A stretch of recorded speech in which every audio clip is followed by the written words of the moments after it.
कुरकुरेमा आज वैशाख 16 गते परेको असिना पानी ठुलो असिना आयो हो गुटुङ लगाएर आइसिएफसीको अगाडि कुरकुरे छोड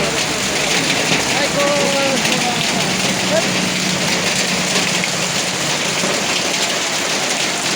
बाटै सेतो भइसक्यो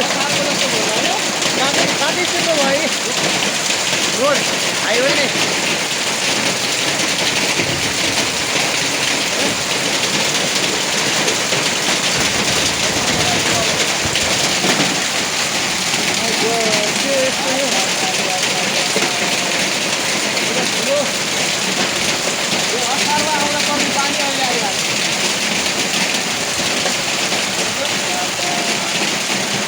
कहिले आउनु पर्ने पानीले दाजु असारमा हेर्छ असारमा आउनु पर्ने मान्छे आज आयो होइन वैशाखको 16 गते अवस्था काफी नगरपालिका 8 कुरकुरे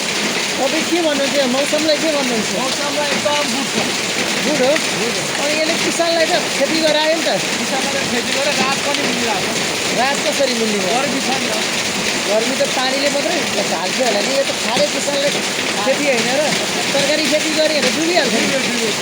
नि बर्बाद बर्बाद गऱ्यो बर्बाद